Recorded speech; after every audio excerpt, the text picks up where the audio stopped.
नमस्कार, स्वागत है आपका संवाद 365 में। आपके साथ मैं हूं दिग्विजय सिंह चौहान। हाजिर हूं उत्तराखंड की खबरों को लेकर। आइए नजर डालते हैं उत्तराखंड में क्या कुछ खास चल रहा है, क्या कुछ उत्तराखंड की खबरें हैं। मुख्यमंत्री तीरथ सिंह रावत ने कैंट रोड स्थित जनता दर्शन हॉल में राज्य समेकित सहकारी विकास परियोजना के अंतर्गत आंचल बद्री गाय घी, पहाड़ी घी, ऑर्गेनिक घी, पनीर, डेयरी ग्रोथ सेंटर एवं दुग्ध उत्पादक सेवा केंद्रों का ई लोकार्पण किया। इस मौके पर मुख्यमंत्री ने कुपोषित बच्चों को दुग्ध उत्पादों से निर्मित पौष्टिक आहार भी बांटा।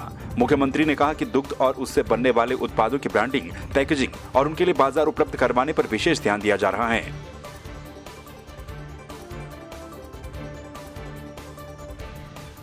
कैंट रोड स्थित कैंप कार्यालय में लोक गायक गणरत्न नरेंद्र सिंह नेगी को मुख्यमंत्री तीरथ सिंह रावत ने केदार सिंह रावत पर्यावरण पुरस्कार सम्मान प्रदान किया। मुख्यमंत्री तीरथ सिंह रावत ने कहा कि नरेंद्र सिंह नेगी ने अपने गीतों के माध्यम से पर्यावरण संरक्षण की अलग जगाई है। उन्होंने कहा कि उत्तराखंड जैव विविधताओं वाला प्रदेश है और पर्यावरण संरक्षण के लिए केदार सिंह रावत, चंडी प्रसाद भट्ट और राज्य के अनेक लोगों ने महत्वपूर्ण योगदान दिया है। कोटद्वार में बीते दिन दुगड्डा बाजार के पास गोदीबाड़ी गांव में घात लगाए बैठे गुलदार ने 4 साल की मासूम माही को अपना शिकार बना लिया। परिजन गुलदार के पीछे भागे तो गुलदार बच्ची को झाड़ी में छोड़कर फरार हो गया। इस दौरान परिजनों के द्वारा घायल बच्ची को अस्पताल लाया गया, जहां पर डॉक्टरों ने बच्ची को मृत घोषित कर दिया। ग्रामीणों ने वन विभाग की लापरवाही से बच्ची की मौत का आरोप लगाया है। लापरवाही है सबसे पहले, उसके बाद हम जब दुगड्डा लाए फिर उन्होंने कहा 108 आएगी। उसके बाद बोलने बैठ गए, 2 घंटे के बाद 108 नहीं आती मृत्यु आदमी के पास। तो पहले आप बोल देते कि 108 नहीं आ रही। ये सर, बाकी अब क्या बोल रहे बताओ। अच्छा, फॉरेस्ट शिकायत भी की, हमने कॉल भी किया उनको। तो जब हम हॉस्पिटल बच्चे ले आए उसके बाद आए, बोला कौन बोल रहे, क्या है, कुछ नहीं जवाब। अच्छा, गाँव के तो 24 घंटा घूमता रहता है घर के आगे पीछे, 24 घंटा, सुबह शाम उसका अड्डा ही है। रुद्रप्रयाग में केंद्र सरकार की प्रसाद योजना के तहत नए बस अड्डे पर पुनाड़ गदेरे के ऊपर करोड़ों रुपए की लागत से बनाई गई पार्किंग बदहाल स्थिति में है। पार्किंग पिछले 2 सालों से लावारिस हालत में पड़ी है। पर्यटन विभाग की ओर से पार्किंग का निर्माण करवाया गया है, लेकिन पार्किंग अब तक नगरपालिका को हैंडओवर नहीं हुई है। ऐसे में पार्किंग में जहां जहां वाहन मन मर्जी से खड़े नजर आते हैं और हर समय जाम की स्थिति बनी रहती है। योजना के अंतर्गत रुद्रप्रयाग हेडक्वार्टर में पार्किंग का निर्माण किया गया है, जो वर्तमान में हैंडओवर नहीं हो पाई है। इसके लिए शासन में भी हम लोगों ने संपर्क कर लिया है और आशा है कि जल्दी इसका हैंडिंग ओवर का कार्य पूर्ण होकर ये प्रक्रिया पूर्ण हो जाएगी। ऑल्दो इसको अभी इस्तेमाल किया जा रहा है, तो गाड़ियाँ आप जैसे देख सकते हैं हमारे यहाँ ऑलरेडी पार्क हो रही है। विगत 2-3 सालों से हमें लग रहा है कि इसका निर्माण कार्य 2 साल पहले पूर्ण हो चुका था, लेकिन आज भी सरकार के माध्यम से जब योजना का निर्माण कार्य पूरा हो गया तो किसी संबंधित विभाग को इसको सौंपना चाहिए था, चाहे पर्यटन विभाग से चाहे नगर पालिका, जिससे इसका रखरखाव के बारे में और इसके मेंटेनेंस के बारे में या देख सके किस प्रकार से गाड़ियाँ लगनी हैं। आज भी इस पार्किंग में प्राइवेट गाड़ियाँ लगी हुई हैं और आम गाड़ियों के लिए ये बना हुआ था कि जिससे कि आम पब्लिक की गाड़ियाँ आती हैं उनके लिए सुविधाएं मिल सके, लेकिन वो आज भी सुविधा से वंचित है। जबकि प्राइवेट गाड़ियाँ अन्यत्र भी लग सकती थी और हमारे गाँव से जो आने वाली गाड़ियाँ हैं, पैसेंजर हैं, यहाँ पे रुक सकते थे और अपनी गाड़ियाँ खड़ी कर सकते थे। हरिद्वार कुंभ के तहत 12, 13 और 14 अप्रैल को होने वाले स्नान को लेकर उत्तराखंड पुलिस ने कमर कस ली है। पुलिस महानिरीक्षक संजय गुंजाल के अनुसार शाही जुलूस इस बार हाईवे से होकर गुजरेगा, इसीलिए पूरे क्षेत्र को 0 जोन में तब्दील किया गया है। यहाँ कोई भी वाहन प्रवेश नहीं कर पाएगा। शाही स्नान के दौरान अखाड़े देर शाम तक स्नान करते हैं, इसलिए आम श्रद्धालुओं से अपील की गई है कि वो पार्किंग स्थलों के नजदीक स्नान घाटों पर ही स्नान करें। 12 अप्रैल, 13 अप्रैल और 14 अप्रैल ये 3 दिन लगातार हमारे स्नान पर्व है। 12 तारीख को आप जानते हैं कि दूसरा शाही स्नान, 13 तारीख को नवसंवत का स्नान और 14 तारीख को बैसाखी के दिन तीसरा शाही स्नान है, जिसमें 13 के 13 अखाड़ों के द्वारा प्रतिभाग लिया जाता है। और क्योंकि ये हाईवे से जाने की वजह से पूरा जो हाईवे है वो सुबह से शाम तक प्रतिबंधित रहता है, 0 जोन के रूप में रहता है और वहां पर किसी भी तरह का गाड़ियों का मूवमेंट पॉसिबल नहीं है। इसीलिए हम लोगों ने जितने भी बाहर के एरिया है वहां अलग अलग पार्किंग प्लेसेस रखी हुई है, जहां पर कि वाहन पार्क होंगे। और जो हमारा मेन हर की पैड़ी, ब्रह्मकुंड और आसपास के घाट है, वहां पर श्रद्धालुओं के द्वारा उस दिन स्नान नहीं किया जाएगा, क्योंकि ये आरक्षित होता है सारे अखाड़ों के लिए। तो मेरी यही अपील है कि जितने भी हमारे बाकी घाट है उनका प्रयोग करें। और उस दिन क्योंकि शाम तक, इनफैक्ट काफी लेट तक भी अखाड़ों के द्वारा स्नान किया जाता है, तो उस दौरान जिस तरह से हर की पैड़ी में आम दिनों पर जो पूजा या आरती होती थी और लोगों के द्वारा, श्रद्धालुओं के द्वारा वहां पर बैठकर आरती का लाभ पूर्ण लाभ उठाया जाता था, इस पे थोड़ी तब्दीली रहेगी क्योंकि उस दौरान भी अखाड़ों का स्नान रहेगा। तो कृपया आप सभी से अनुरोध है कि आप बाकी जितने हमारे घाट है और विशेषकर जो प्राकृतिक घाट हमारे नीलधारा एरिया है उनका प्रयोग करें मुख्य स्नान के दिन। इन दिनों कुंभ में कई संत मौजूद हैं। उन्हीं में से एक हैं स्वामी डॉक्टर उमाकांतानंद सरस्वती महाराज, जिन्होंने हरिद्वार के गुरुकुल कांगड़े विश्वविद्यालय से डॉक्टरेट की उपाधि ली है। उन्होंने बताया कि बचपन से ही वो एक संत के रूप में अपने जीवन को देखना चाहते थे। इसके साथ ही उन्होंने उच्च शिक्षा भी ग्रहण की। उनका मानना है कि मनुष्य का उद्देश्य होता है, वो उद्देश्य हमेशा पूरा करना चाहिए। गुरुकुल में पढ़ते थे, केवल संत ही नहीं आम जनता भी गुरुकुल में ही पढ़ती थी। और आज के विद्यालय जो है वही गुरुकुल का नया रूप है। जिस प्रकार के विद्यालय उपलब्ध हैं, जिसे हम स्कूल कह रहे हैं, वो भी गुरुकुल ही तो है। परंपरा वही है, तरीके अलग हैं। और हम भी 12 करके ही घर से आ गए थे। बायो साइंस से MBBS करना था, लेकिन गुरु आदेश हुआ, हमने घर छोड़ दिया। फिर शांति कुंज गायत्री परिवार के विदेश का सारा काम देखते रहे। धर्म और अध्यात्म के पूरे विश्व का एकमात्र रिसर्च सेंटर, शोध संस्थान,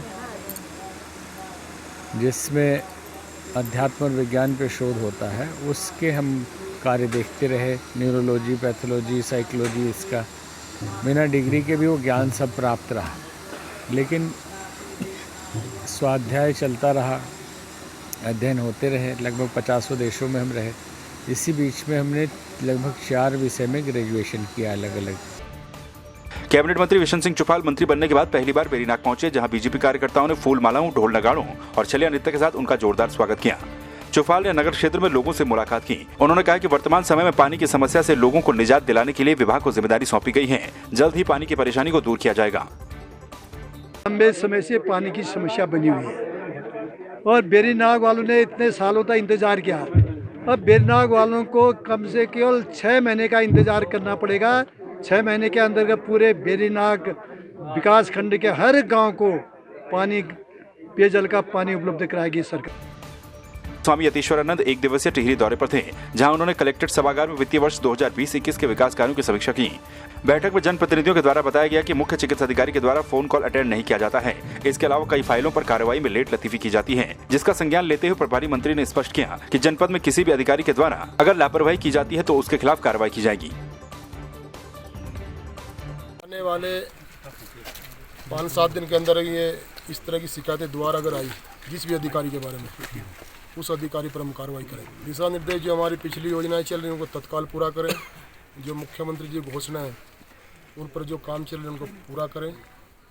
और जो आगामी जिला योजना उसके लिए हमने योजना बनाई है, किस प्रकार से धन आवंटित करना है। और जो पिछली बार जिला योजना में जो भी काम स्वीकृत किए गए थे उनको तुरंत पूरा करें। बागेश्वर में लगातार जंगलों में लगी आग के चलते जिला प्रशासन ने खबर कस ली है, जिसे लेकर मॉक ड्रिल भी की जा रही है। वनाग्नि से बागेश्वर के छतेना में एक व्यक्ति और एक बकरी घायल हो गई, तो वहीं कांडा में एक गाय की झुलसकर मौत हो गई। वहीं कपकोट में भी 2 बकरियों की मौत की खबर है। फायर, वन विभाग और प्रशासन की संयुक्त टीम के द्वारा अलग अलग जगहों पर रेस्क्यू का अभियान भी जारी है। जैसा कि आप सब जानते हैं कि अभी रिसेंटली अखबारों में भी काफ़ी आ रहा है कि फॉरेस्ट फायर्स के इंसिडेंट्स काफ़ी ज़्यादा है इस वर्ष पिछले वर्षों के सापेक्ष में। तो इसलिए उसी को ध्यान में रखते हुए आज हमने यहाँ पे मॉक ड्रिल ऑर्गेनाइज़ करी है कि हमारा जो रेस्पॉन्स टाइम है वो भी हम देखना चाहते हैं कि कितना रेस्पॉन्स टाइम हमें लग रहा है। इंसिडेंट की सूचना जब हमें मिलती है उसके बाद में वहाँ पहुँच के आग बुझाने में पूरा टोटल में कितना समय हमें लग जा रहा है।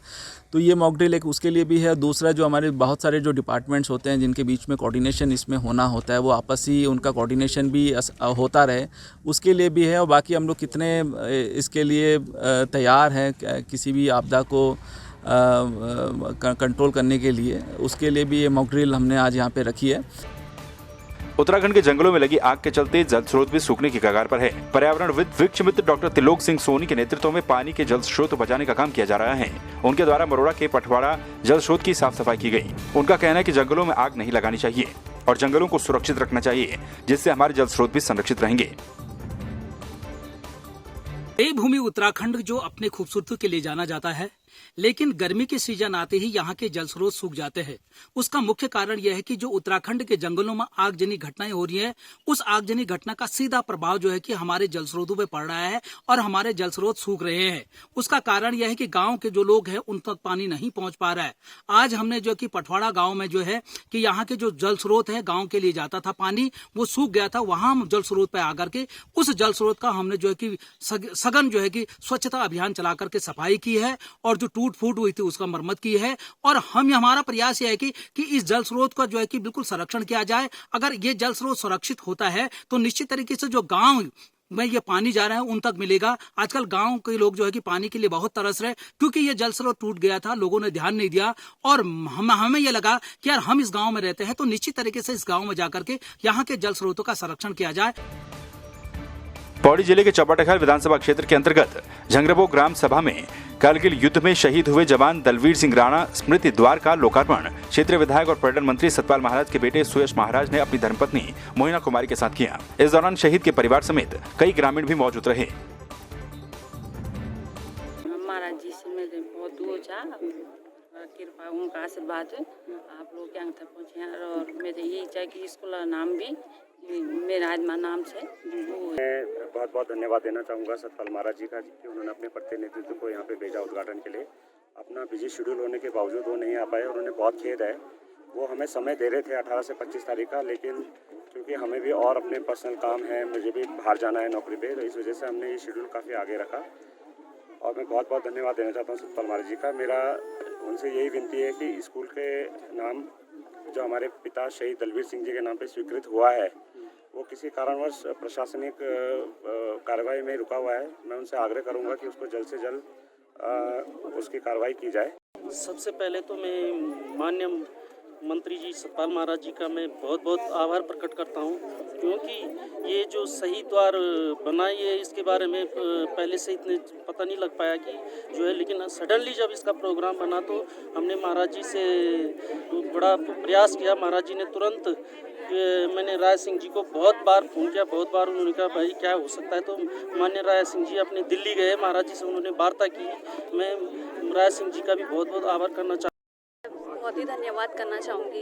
सर आए हैं, मैम आए हैं, सतपाल महाराज जी नहीं आ पाए बट उन्होंने अपने बेटे को भेजा है ताकि हमारे जो पापा के नाम से जो हमने स्मृति द्वार बनाया है उनके ऑनर में बनाया है उसका उद्घाटन हो सके। तो मैं बहुत ही थैंकफुल हूँ मैम के और सर के कि वो आए और हमारा जो हम काफ़ी टाइम से चाह रहे थे, हम क्योंकि यहाँ पे पहले रोड नहीं हुआ करती थी तो बहुत ही जो सामान लाना है उसकी बहुत ही परेशानी होती थी, लेकिन सतपाल महाराज जी ने और प्रधानमंत्री जो योजना आई उसके द्वारा रोड आई तो उसी के कारण ही ये पॉसिबल हो सका बनना। जी सही बात है, शादी के बाद मैं पहली बार यहाँ झंगोरबो आ रही हूँ और यहाँ पर आकर सच में एक बहुत ही अलग सी फीलिंग महसूस करी, क्योंकि यहाँ पर सारे लोग भावुक भी थे और मुस्कुरा भी रहे थे। तो एक हिम्मत जो इंसान की टूट जाती है वो मैंने देखा कि इन्होंने बना के भी रखी है और शहीद दलवीर सिंह जी को बहुत बहुत मान सम्मान देते हुए ये गेट बनाया है। और ये गेट एक प्रतीक है कि यहाँ के जो लोग हैं वो हमेशा उस गेट को देखकर शहीद दलवीर सिंह जी को याद करेंगे, उनकी वीर पत्नी को भी याद करेंगे। जी मैं ये कहना चाहूँगा कि आज जिस तरह सब ग्रामवासी यहाँ उभरे हैं इस कार्यक्रम के लिए, जो स्मृति द्वार का उद्घाटन है उसके लिए, तो मैं कहना चाहूँगा कि ये एक बहुत ही आदर्श समाज मुझे दिख रहा है यहाँ। और जिन्होंने अपने जीवन का बलिदान दिया है अपने देश के लिए, अपने गांव के लिए, अपने प्रदेश के लिए, तो मैं ये सोचूंगा कि मैं ये मानता हूँ कि ये बहुत ही अद्वितीय, बहुत ही श्रेष्ठ कार्य है। तो आपने देखा उत्तराखंड में क्या कुछ खास चल रहा है, क्या कुछ उत्तराखंड की खबरें रही। एक बार फिर से आपके सामने हाजिर होंगे उत्तराखंड की कुछ और खबरों के साथ। तब तक के लिए आप बने रहिए संवाद 365 के साथ। नमस्कार।